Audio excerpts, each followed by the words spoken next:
Hi, everybody, and welcome to Good Vibes FC. I'm Sam Lewis, coming to you from the Women's Game World headquarters in Vermont. And I'm Becky Sauerbrunn, coming from Portland, Oregon. Everybody, it is Becky Sauerbrunn's birthday today. Becky, happy birthday. Thank you. Thank you. What are you doing to celebrate your birthday this year? Well, I have soccer, so we're going to play Saturday against North Carolina, and then Sunday will be kind of the celebration and just having a dinner with some of my favorite people. Oh, perfect. Okay, just let me know when and where, and I'll be there, Reba. Yeah. Just fly on in. I'll be there. Well, happy birthday, Becky. I am so excited for you. Is it raining?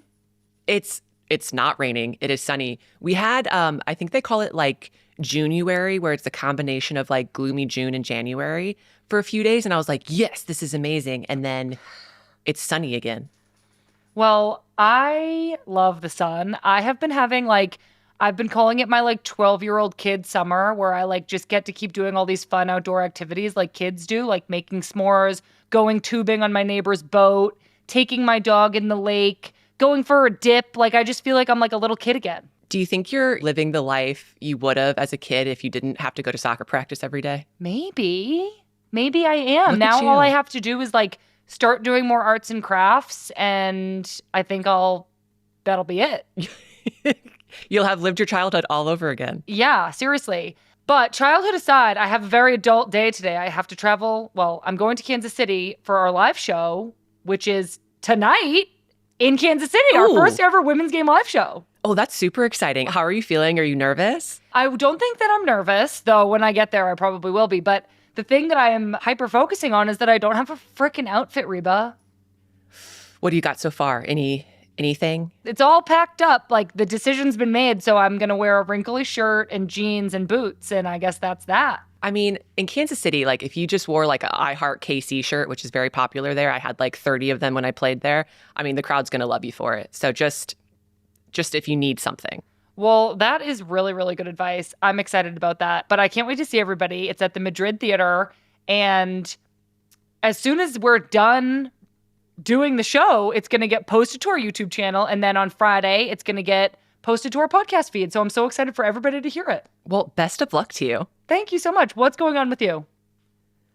Nothing. I have nothing going on. So, it's international break. So we had a few days off right after we played Orlando, and Zola and I were like, maybe let's hop over to Hawaii or go to the coast for a few days. And instead, we both were lazy and didn't plan anything. So we just stayed at the house and hung out. Still very lovely. Yeah, exactly. I think sometimes a little staycation is just what the doctor ordered. Very much so. Yeah, for sure. Well, it's Pride Month. So happy Pride. I know you have some things you want to talk to us about, so give it to us. Well, first, as Tierna Davidson said in her Instagram post, go gays. And I am playing for Pride with Sammy. I'm pretty sure you've played for Pride in years past, correct? Yes. Yes. So Athlete Ally is raising money for playing for Pride. And basically, I'm going to donate money if I appear in a soccer match, depending on how many goals my team scores, if I score a goal. And it's really cool because you can match that. You can do your own kind of fitness tracker. Hey, I'm going to walk my dog. So I'm going to donate $5 every time I walk my dog. And so it's just a great way to raise money for a great cause. And so I'm going to be posting some stuff on my socials about it. So if you want to head over to there and check it out and donate, we would love that. I love that, Reba. What a great idea. Can you talk to us a little bit about why playing for Pride in doing this program and just why supporting Pride is so important to you? Yeah, it's really important to me because I am always going to fight on the side of inclusivity. And I think if you look around the country right now, there's so much legislation, anti-trans legislation, denying people the right to play sports with a gender that they identify with and things like that are just so cruel. And so these organizations and these fundraisers, they help raise money to help battle against that. And whether it's on a federal level, local level, whether it's creating education programs to educate coaches and teammates and things like that, this organization is so amazing. And so I think at a time like this, where you really need to put the human first, I think supporting organizations like this is just so important. Thank you so much for sharing that. I'm so glad that we have you leading the way in talking about this. Becky's talking about Athlete Ally, and anybody can participate in playing for Pride. You can just do it as a little fitness challenge during the month, and all the proceeds will go to support the LGBTQ plus community across the country, I believe. So thank you so much, Becky. So today on the podcast, the U.S. Women's National Team took on the Korea Republic in Emma Hayes' first 2 matches in charge. We are going to break down every detail of both of those games. Then we'll take a look at the implications of those games. What's coming up next for the national team as the Olympics roster is solidified, as well as the group that's in store for them at the Olympics. And the NWSL is back this weekend. We will get you caught up on what's ahead. Plus, we have an email from Mike to discuss with Becky Sauerbrunn how introverts can be the best leaders of all.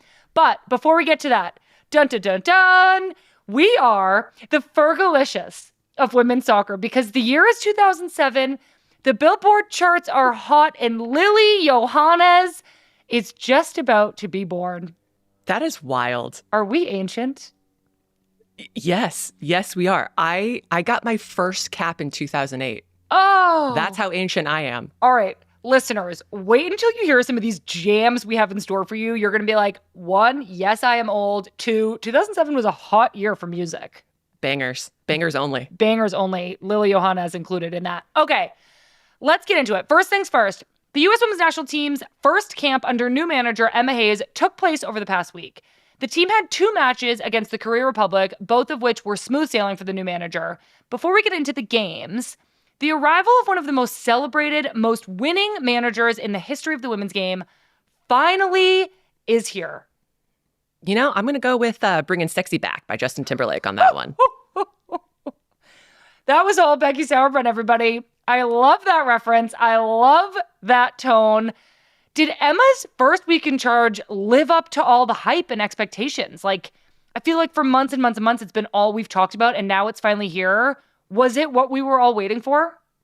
I think so. I mean, you look at these 2 games, you've got a lot of goals, you've got 2 shutouts, you've got some fun pressers that she was a part of. You see players that seem really engaged on the field and excited. And from the ones that I've spoken with, like, it's been a tough camp. There was a lot that kind of was layered in with meetings and trainings. And so they were gone a lot of the day. So it was like a very mentally and physically tiring trip. But I think it had to be just because it's Emma's first. For sure. I know you mentioned some of her moments in the press conferences. She had a couple of like killer lines. She said, "It feels like I'm a heart surgeon in the middle of emergency surgery," which like at first I was kind of like, ooh, like yikes that like good? the team is like in an emergency. But she went on to say that it's not because anything is like drastically wrong. She just has so much to do. She's teaching the team and she's coaching and she's trying to win the games. She's learning all the staff's names and she's trying to help the staff learn how she wants things to run. So Emma just basically said that her objectives this week were to get to know the players and start teaching her methodology. There's obviously a lot more work to do in the coming weeks.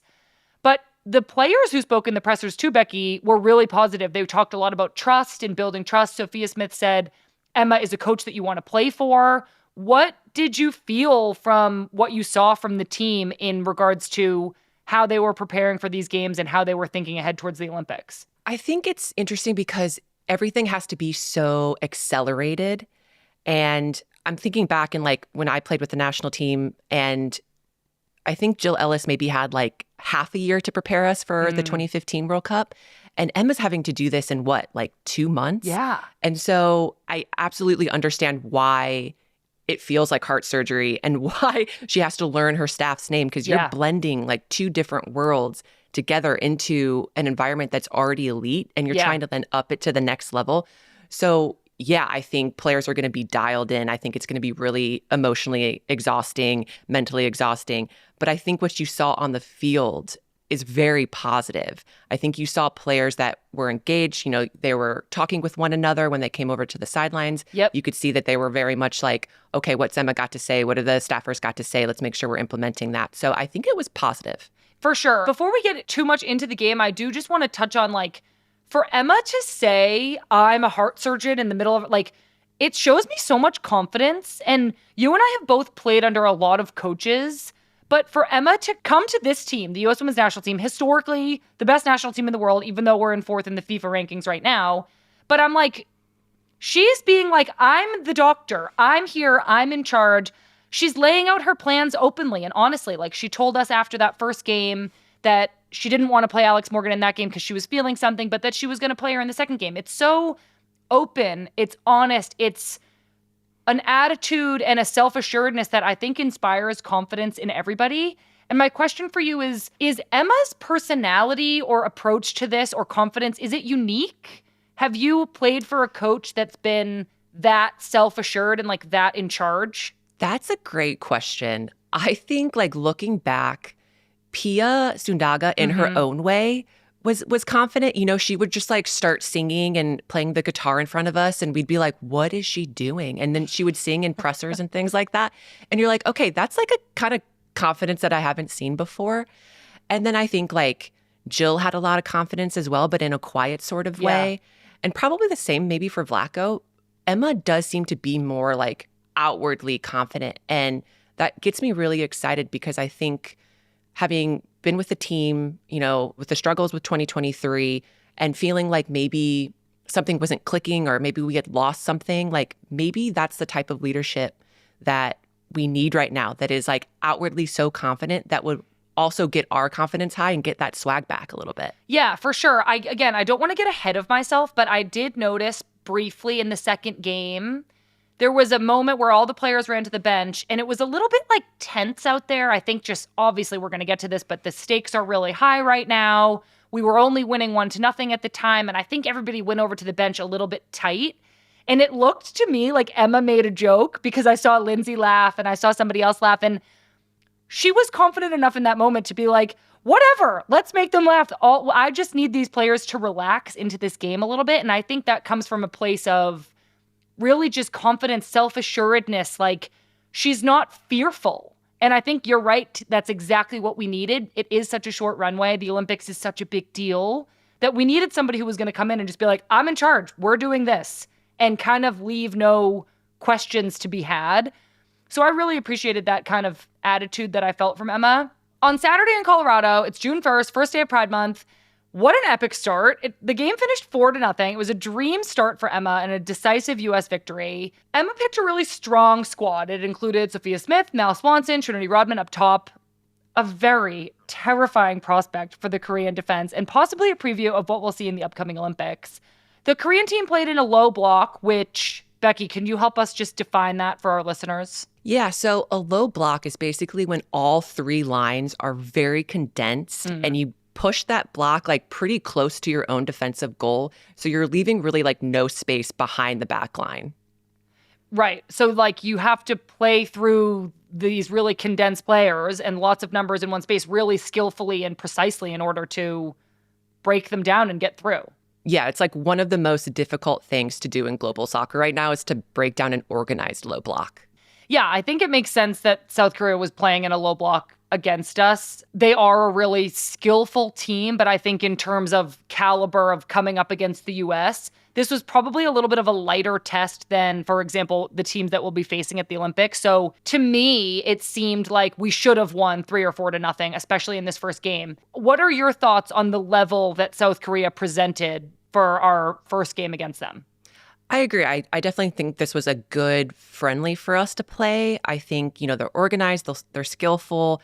I don't think this is a style we're going to see in the group stage of the Olympics. And I think the caliber of team in the Olympics in the group stage for us might be a little bit more tough. But I think as a first go with Emma in charge, I think this was a good competition for us. I agree. It was like a smart opponent to have right now to instill some confidence and let the players kind of gain some trust with Emma. And I actually think that our first goal was one of the best ones. Naomi Gurma played a really, really dangerous and skillful forward pass into Sophia Smith, who was under pressure in that low block. She was surrounded by defenders. She was able to handle the ball in a tight space and then slip Mal Swanson in on goal.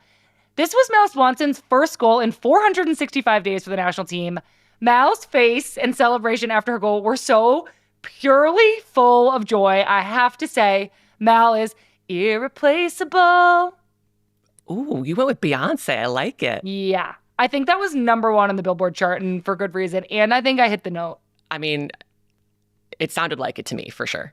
Thank you so much. Well, let me tell you, it felt like the floodgates were just back opened up for Mal, for the whole team. Mal went on to score again in this game by my girl. Really special dribble through the midfield from Rose Lavelle. She had subbed into the game in the 61st minute, and then she slipped Mal in on goal with a perfectly weighted pass. Mal had a great finish. Really, really happy for Mal to see her back scoring goals for the national team. Oh, and you're right. The joy on her face, like just head up into the sky, just running. It was, yeah, it was beautiful to see.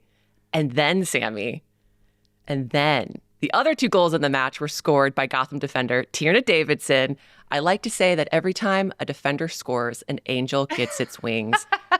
And Tierna scored not one, but two goals off corner kicks at the back post, scoring her, wait for it, second and third international goals.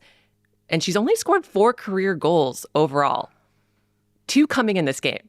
I know. How crazy is that? That's like kind of statistically an anomaly.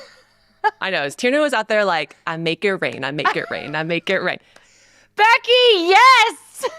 Yes. Well, Sammy, were you at the 2022 Players Ball? I don't know. I have my years mixed up. Okay, we had just signed the CBA. We had that huge party in New York after we played Germany. Okay. And Fat Joe, he was our entertainment for the night. You're so right. He was.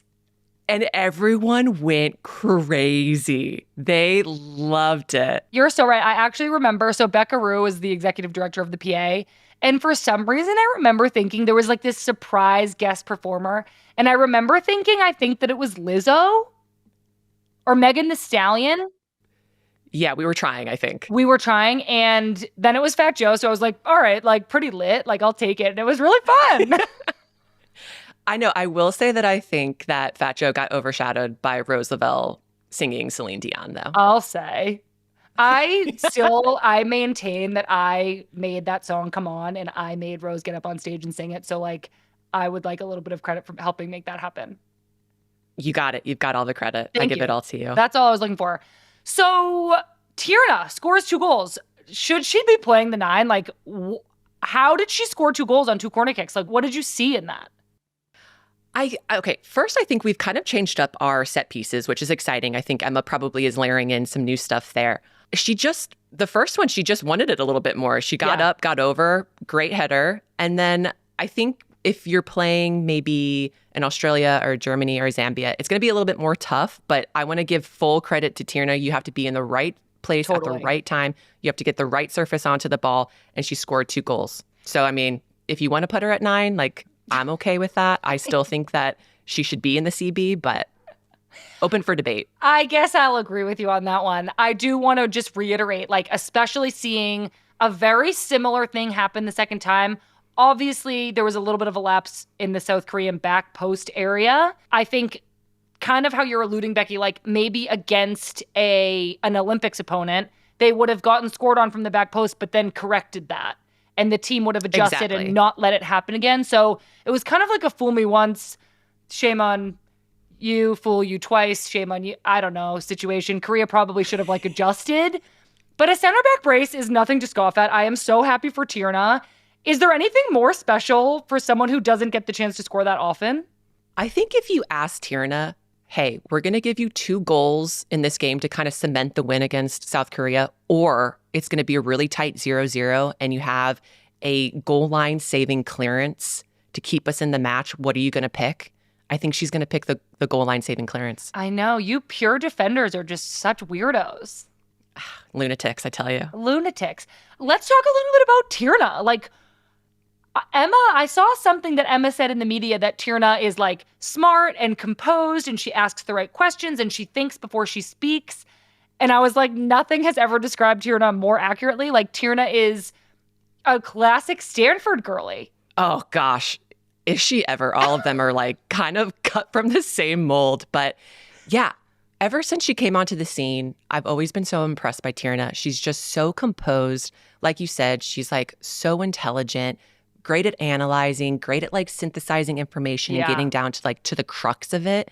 And I've always been so impressed. And she just carries that over into her game. It's very analytical, very composed. You never see her stressed. And that's what you want in a center back. Right. For sure. I know. I like want Tierna as my tutor, even though I'm not like in school, but I just think she would just be such a great like teacher tutor. How important is Tierna as that potential center back partner with Naomi Girma in the back line? I think you really want the spine of your team to be reliable, strong, resilient, and problem solvers. And I think you kind of have that through the spine right now, especially with Nay and Tierna together. Yeah. You got Alyssa in the back most likely. And I think that's just a very solid pairing right there of people that you can tell are very composed under pressure. You can see them trying to move the puzzle pieces in front of them. And so I think that's a very solid pairing, and having a very strong spine going into a world event like this is like super important. I totally agree with you, Becky. And again, this is just from the first game. So in this first game, magnificent moment came in the 71st minute when Lindsey Horan subbed off, and she gave the captain's armband to 24-year-old Naomi Girma. And Becky, we're so lucky we have longtime U.S. Women's National Team captain here with us. Can you speak to what this moment, getting to wear the armband for the first time, might mean to Naomi and what it means for the future of the team? Oh, I mean, it is a really special experience. It's like such an honor. And I know that I wasn't expecting it. Naomi probably wasn't expecting it either. But for me, knowing Naomi, it's such a sign of what's to come. And having been playing for quite a bit, you kind of meet those players that you know are going to be special leaders. And I see that in Naomi. It doesn't matter that she's 24, doesn't matter if she's 36. Like when you're that type of person and you have those qualities that are just inherent to you, she has that in spades. And so I'm really excited for her because I think she will make a great leader. She's well respected. She's well liked. She's very smart. Clearly on the field, she gets the job done. So I'm really excited for her and for the team. That personality you're talking about, she's well respected, she's intelligent. Like, what is she like off the field? She's a goofball. She's a goofball, but she's also like very compassionate. I know I spoke to you about doing the mental health retreat. Like, yeah, she's self-aware. She's compassionate. She's empathetic towards other people. I think she's a relationship person. So she's just a special person. Well, we love Naomi Girma. Becky, do you remember the first time you got to wear the captain's armband?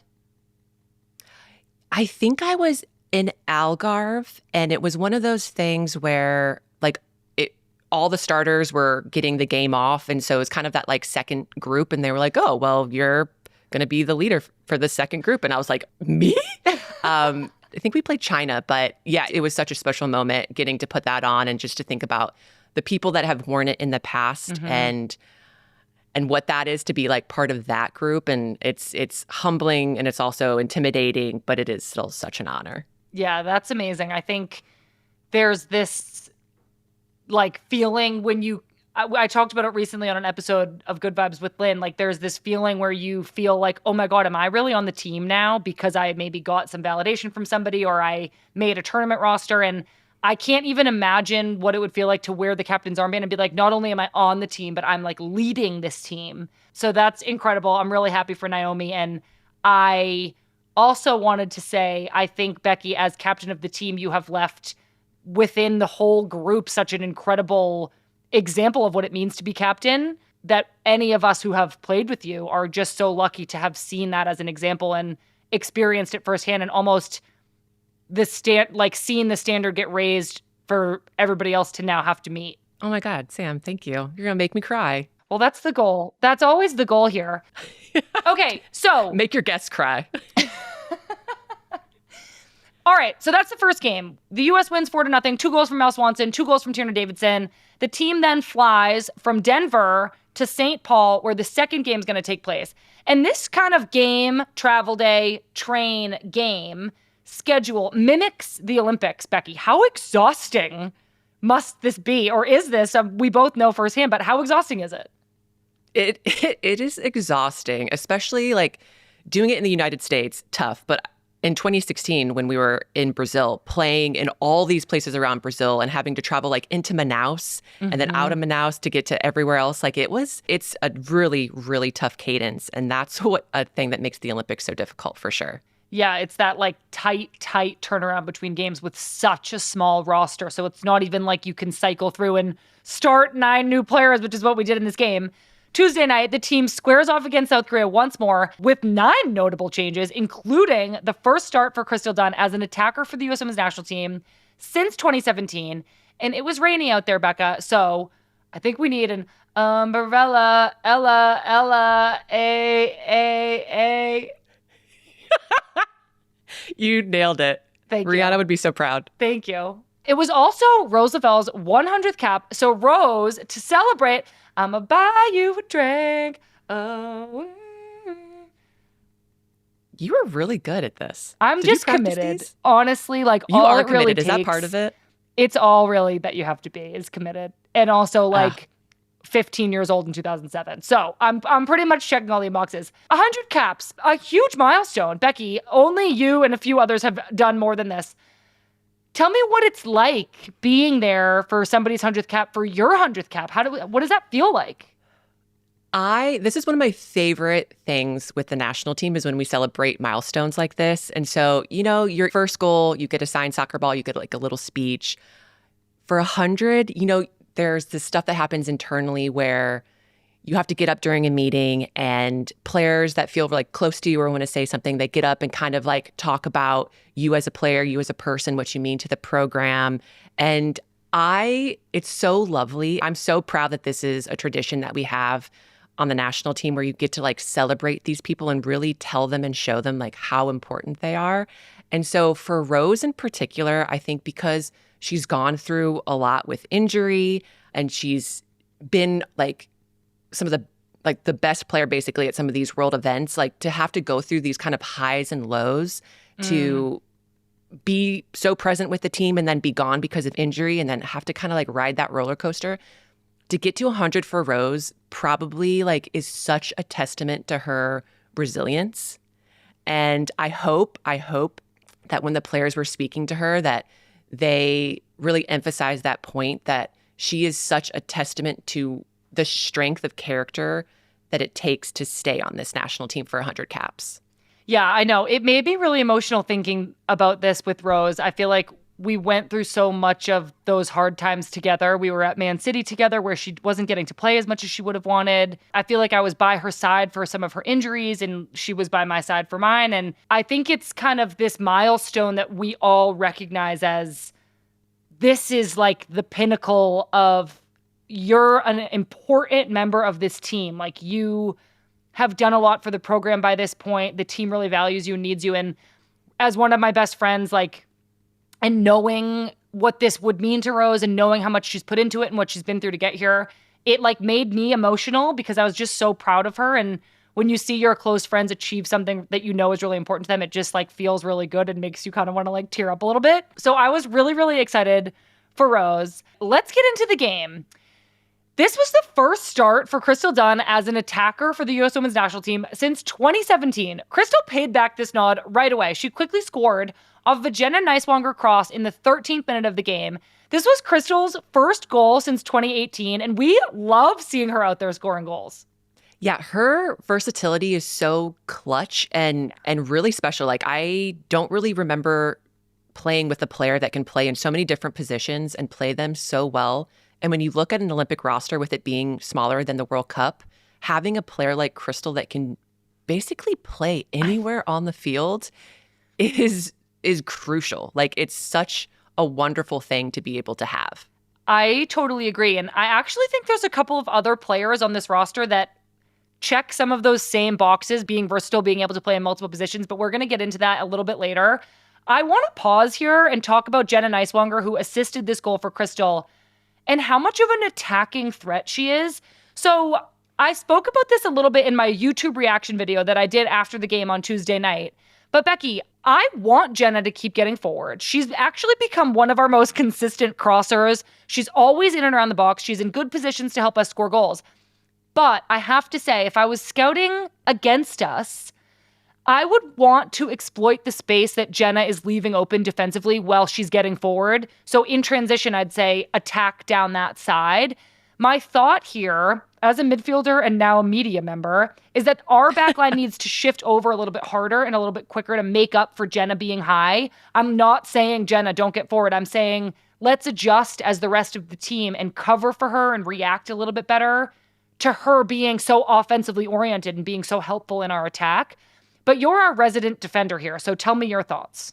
I agree with you. I think absolutely the back line needs to shift over a little bit harder. I would also say that the 6 and either the 8 or the 10 also has a responsibility in kind of setting up those countermeasures.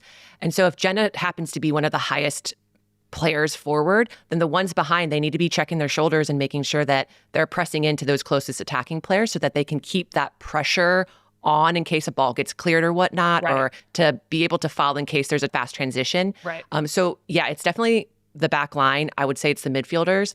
And I would say that because the back line can see everything in front, the organization does fall onto them to make sure they're putting the right people in the right spots.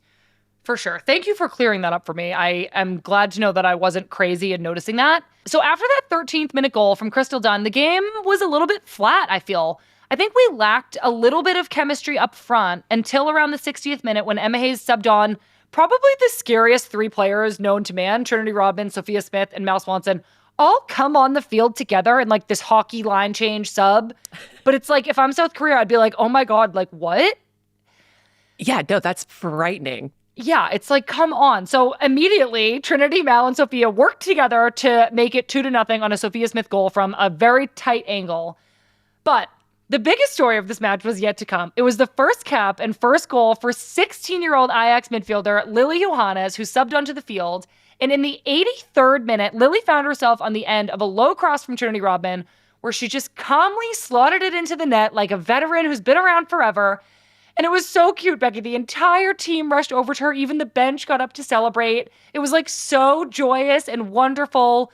And Lily became the third youngest goal scorer in U.S. women's national team history. She got out there and immediately started to party like a rock star. I don't even know how. I don't even know. I don't know, but I will say that it was adorable to see how the team reacted to Lily's goal. I think that's, I can't imagine what it's like scoring on your debut, but I was impressed with Lily. She had this through ball to Trinity during the game where I was like, okay, so there's something here. So Yeah. I'm excited to see what's going to happen with her in the future. Well, me too. So speaking of that, even though she got a cap in this friendly game, she's technically isn't cap tied to the U.S. So in order to be officially cap tied, which is like an expression, cap tied, you need to play in a competitive match. So friendlies don't make you on a national team if you're eligible to play for another national team. So if she didn't get called up to this Olympics roster with the U.S., she would technically still be able to play for the Netherlands, where she's eligible to become a citizen soon since she's been living there since she was 10 years old. The Netherlands aren't in the Olympics, so there wouldn't be like necessarily this direct threat right away. But still, Becky, do you think that this moment, scoring a goal in your debut and having the stadium go crazy and the whole team celebrate you and all your dreams come true, is that enough? Like, do you think we have her now? I would hope so. It certainly doesn't hurt the case. But yeah, I imagine that the Federation is going to put like a full-on press and really woo her over to our side. I know, but it's like kind of like not over till it's over. Like we need to get her in a game, like in an official game. So we'll see what happens. This brings us to our Olipop gut check of the week, brought to you by our best friends at Olipop. Becky, it's a big question this week. I've got a vintage cola. I've got an Olipop sweatshirt going on because I am about to go to Kansas City for an Olipop show. We've got Olipop mic covers. We're just decked out. Fully decked out. Go Olipop. Go freaking Olipop. All right, are you ready for this question? I'm so excited. You're making the Olympic roster. Who's the first name that you write down based on these two matches? Oh, what a question. I know, I'm really putting you on the spot. Okay. So normally I would choose a goalkeeper or a defender just to be a contrarian to what everyone else is going to say. But if I am going with my heart of hearts, I am saying that the first person on my team sheet is Mal Swanson. I know. What do you got, Sammy? I'm going to make you tell us why. I might now be contrarian and say Alyssa Nair. Because freaking Alyssa Nair. Yeah, duh. Uncle N. You know what I mean? Totally. You can't go wrong with Alyssa. You really can't. You tell us why it's Mal, and then I'm going to tell us why it's Alyssa. So before Mal got injured, she was the best player in the world. And I will fight anybody who says different to that. I saw her almost single-handedly win us games against some of the best competition in the world. And I think Mal unlocks things for us in the attack that is special and very unique just to her. And I think like watching the team during the World Cup, watching her now playing in these friendlies, there's something that she does, the space that she inhabits, the balls that she plays, the goals that she can finish that I think this team really needs. And so that's why she's my first pick. I love everything you said. I completely agree. I think she was unlocking something for us tactically too, with her ability to drop into the pocket and turn and dribble out of the midfield, switch to the other diagonal pocket. I saw her playing that ball that kind of switches point of attack a little bit too. I think her form, her dynamicism. Am I a Webster genius? Dynamism. Oh. Dynamism. So I was wrong. Dynamicism isn't a word. I think it's dynamism. Oh my God, what a loser. Her dynamism. Mal is freaking up there on this list. I'm sticking with the listener because I'm like, you can lose 1-0 and it could just be this like silly thing, but you can like score a bunch of goals in any way. I just feel like the most important person here is a listener. She is so experienced. She has been through all sorts of questions like have been asked of her. She has stepped up in big moments. She's been to tournaments like this before. She's making penalty kick saves. She's making penalty kicks. I just feel like Alyssa is a really important place to start. And I have so much trust and faith in her to hold down the back line and to keep us at least with a shutout. Yeah. Oh, yeah. I mean, I very much agree with that. I think you can't go wrong with either of those choices, to be honest. Yeah, I mean, luckily there's 18 spots. There's not just one. So we have lots more people that we would name for sure. But that is our Olipop gut check of the week this week. I love you so much, Olipop. Thank you so much. Okay, Becky. So these players are right now flying back to their club teams or their homes. Many of these players have games with their NWSL clubs this weekend. When you leave that last camp before a roster is about to get named, is there a sense that you've like done all you can, or is this very much still an ongoing tryout as you play for your club? I think for a core group of players, the staff already knows, like they're in. And some of those players probably already know that as well. Can you name any of those players who are like certain locks? I would say, I mean, clearly I don't know anything, but if I were making this team, certain locks would be players like Alyssa, Tierna, Nay, Foxy, Sam Coffey, Lindsay, Trinity, Soph, Mal. I think like I could name a few others, but I would say like those are pretty much locks. Would you agree with that? Yeah, I think so. Aside from those players, the other players are going back to their club teams. And do you think they're still under review? Yeah, I do. I think there's going to be a group of players that are on the bubble, and you've got a couple games in this month that I think will sway Emma and the staff one way or another.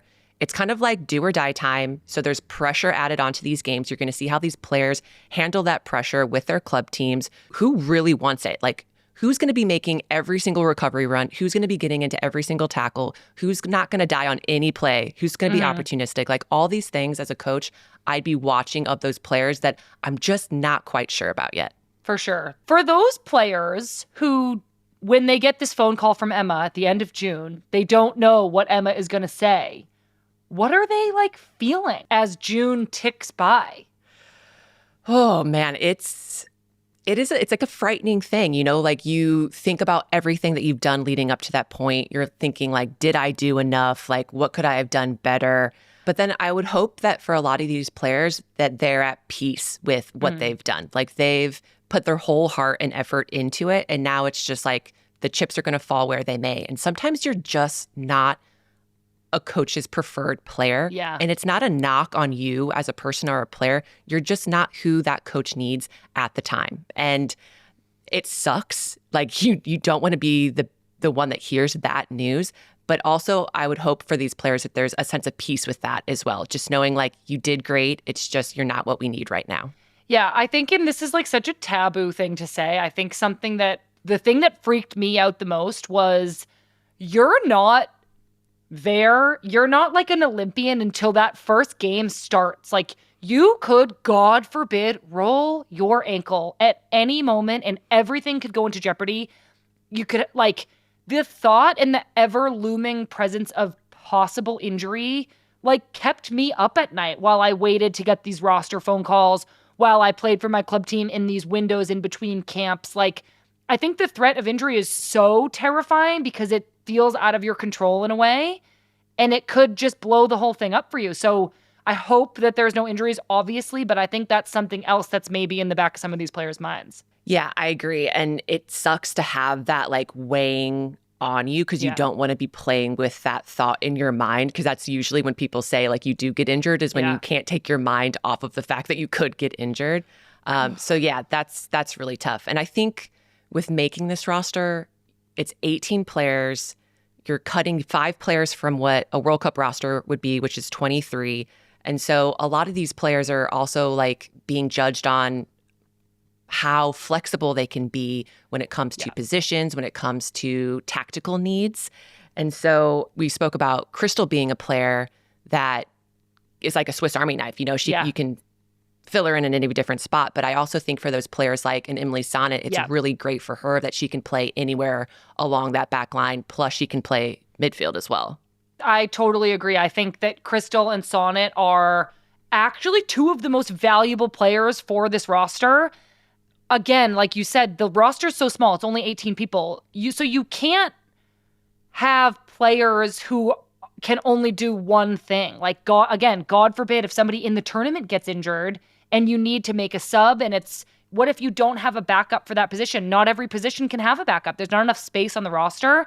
So that flexibility and versatility that especially I think Crystal and Sonnet have makes them even more valuable members of this team beyond the skills and talents that they already bring to any position. And you also have to be very particular about the alternates that you choose as well, because at the Olympics you get 4 alternates, which Sammy, you were an alternate for 2016 Olympics. Tell me, how was that? I know. Well, I think I've talked about this a lot. I think a couple things.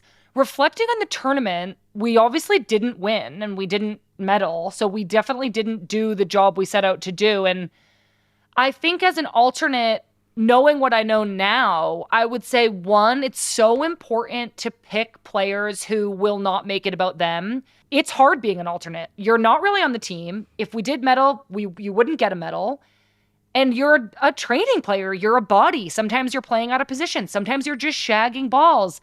Sometimes you're left to your own devices for training because the resources that the staff has have to go to the active players. And so it was such a challenging month. I remember it made me really close with Emily Sonnet. It's this bond we share that will never be broken. It was really, really difficult at times, but I ended up learning so much from it and learning how to put the team before myself, which was a lesson I really feel like I needed.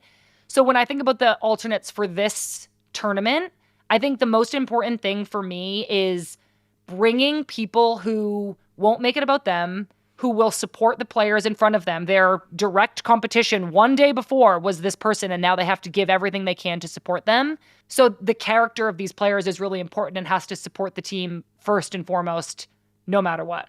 Very well said. And Sammy, being an alternate, I totally agree with you, is such a thankless job, and it's so difficult. And you're so right about the character of the players having to be right. And you were an amazing alternate. And I know the team, we didn't do great in 2016, but having people like you with the team, made it better. You made us better for sure.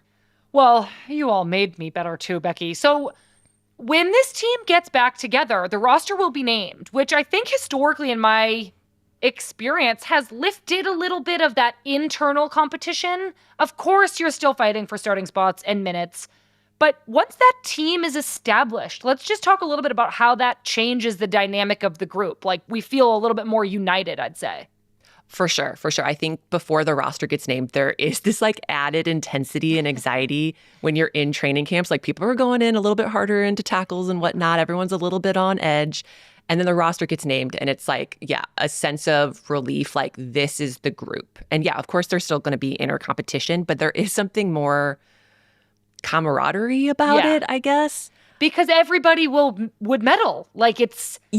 It becomes of course I want to start and play, but I want to win first. So we just have to all do our part here. It becomes more of a all for one and one for all than just regular camps do, because regular camps are just so competitive.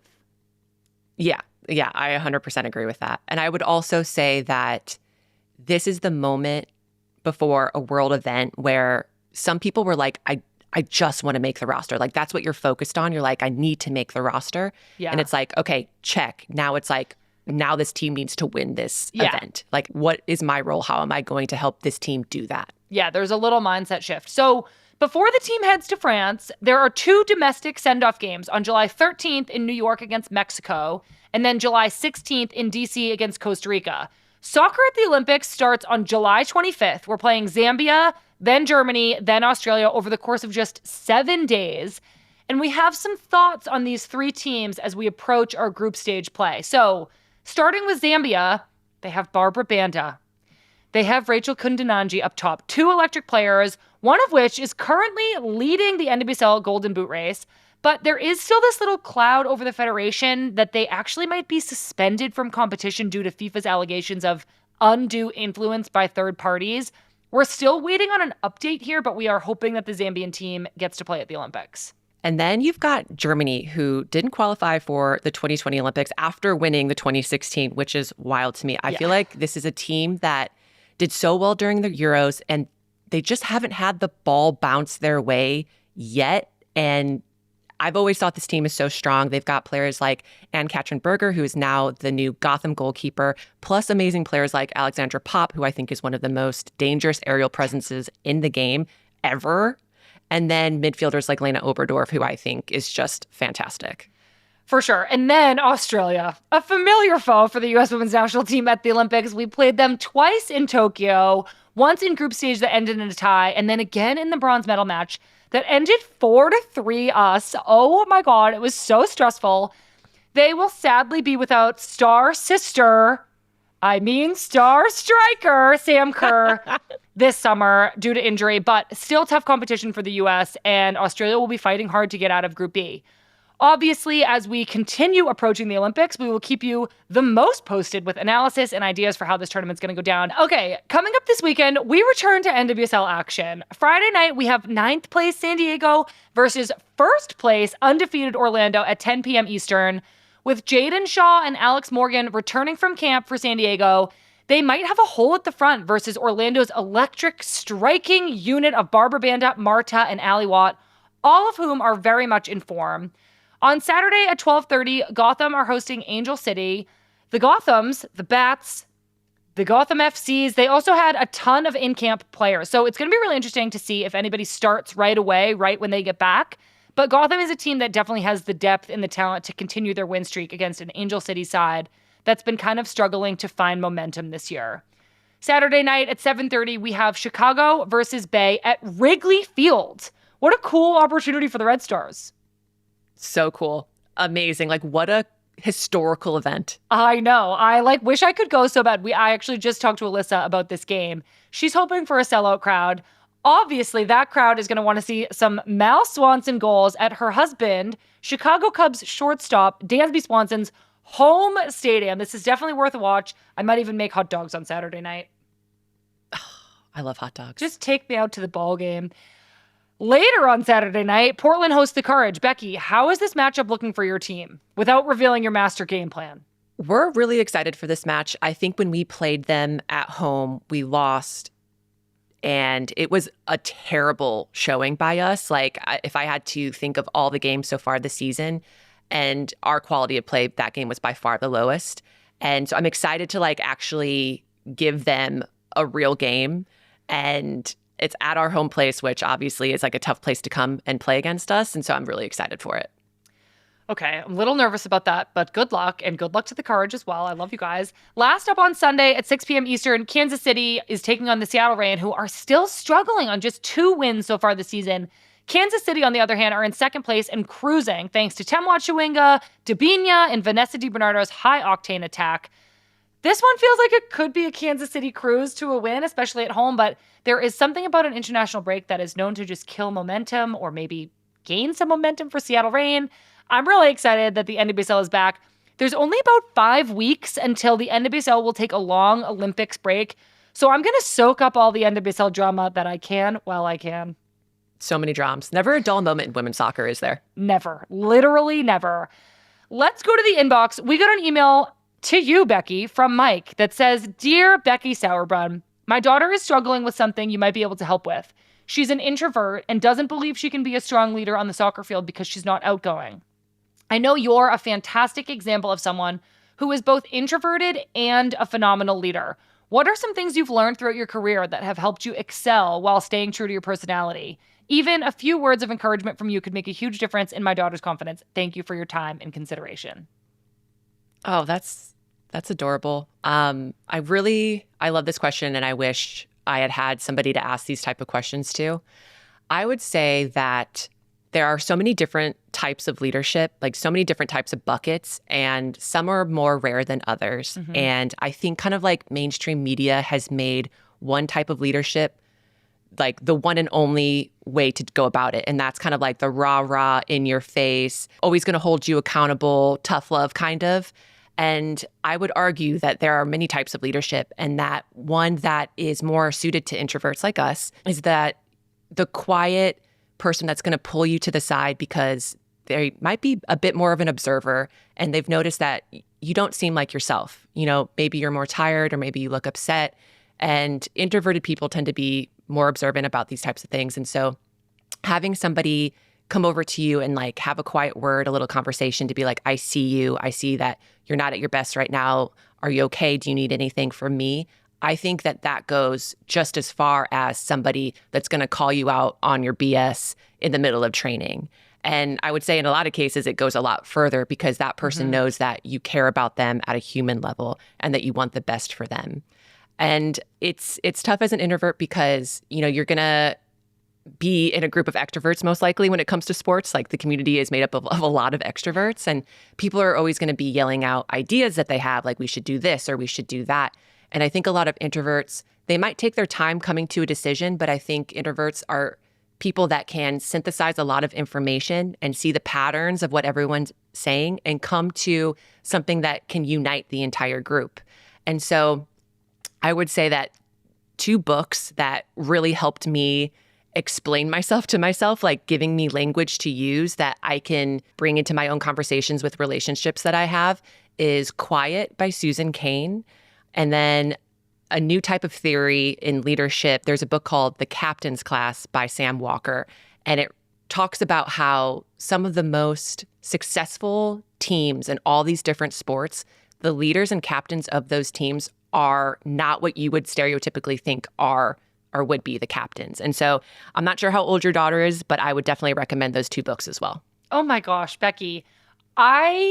This was amazing. That was such an awesome answer. And I feel like I was thinking back while you were talking on moments I felt like you noticed something was wrong with me when we were playing together and you would pull me aside or we would go get coffee. I remember specifically before the 2016 Olympics, I was having a hard time. I knew I wasn't going to make it. And I remember going to get coffee with you. I remember you coming to lunch with a group of us young ones and making yourself available to us and how much I just have always trusted you. So Mike, thank you so much for writing in. I got just as much out of Becky's answer as I hope you and your daughter will. That was really amazing, Becky. Thank you for sharing. And don't forget, if anybody else has questions for Becky or Lynn or for me, you can send us an email at womensgamemib@menandblazers.com.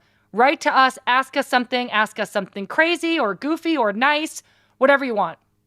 Before we sign off, I have to remind everybody, I'm going to be in Kansas City tonight at our very first Women's Game Live show at the Madrid Theater. I am so excited to be with some of our listeners in person, all thanks to our friends at Olipop. I can't wait to speak with some former teammates and friends from the Kansas City Current. We have some very special guests coming to the show. If you aren't catching the show live, it's going to be posted right when we wrap. That's a hard line. Right when we wrap on our YouTube channel, and then it's going to be posted on our pod feed on Friday as well. That brings us to the end of our episode, Becky. I'm so disappointed that it's over. I always have so much fun with you, but we're going to leave our listeners with a good vibe. So, Becky, what's your good vibe this week? Yep. So, Sammy, it is my birthday today, and Kling and I pass around this meme whenever it like shows up in our social media, but it's basically like I'm only 35. I have my whole life ahead of me. And then sportscaster. here comes the oldest player in the league. She's 32. She's a miracle. And so Kling, I'm not 32. I mean, I wish I was turning 32. I'm a little bit older than that. But I love Kling so much for this. She goes, all I heard in that is that I'm a miracle. And so that is the good vibe that I am sending out to the world, is that we are all miracles. Reba, you are a miracle. Happy freaking birthday. Thank you. Thank you. I have a very silly good vibe this week. My little dog, Finn, we missed his haircut. And with little cavapoos that don't shed, that is a big no-no. So I went and I got him groomed the other day. And now he's like a little naked rat dog. But he looks very cute. And I'm really, really happy that we got his haircut because I was feeling sad for him. He was really hot and he had some mats in his fur. So I felt like a bad mom. And now I feel okay again. Does he get like vulnerable after he gets groomed? Yeah, like you should see him. He looks like naked. You should post it. Show the world. Certainly will get posted eventually. I will. He's just curled up in a little tiny naked ball right now. He's so sweet. He's my good vibe every week. Oh, I love that. Reba, happy freaking birthday. I love that we got to do this. Thank you. That's it for this week's episode of Good Vibes. Are you subscribed yet? I've been asking you guys this every single week. If you're not subscribed, please do it right now, you little badonka-donk-donk. It is available wherever you listen to podcasts. We have a YouTube channel. You can subscribe. We are on Instagram, Twitter, and TikTok at Women's Game MIB. Next week, our Good Vibes and Friendly schedule is going back to normal. We will have an episode of Good Vibes with Lynn dropping on Tuesday, and then a very special Friendlies. It's an interview with Kelly O'Hara. We talked about her retirement announcement a little bit. We may both have cried, so you do not want to miss that next Thursday. All right, everybody. That's it. Goodbye. I'm Becky Sauerbrunn. And I'm Sam Ewis, and this is Good Vibes FC, the podcast that just wants to say, thanks for the memories. Gotta stay committed. You know, Becky. Bye. That was great.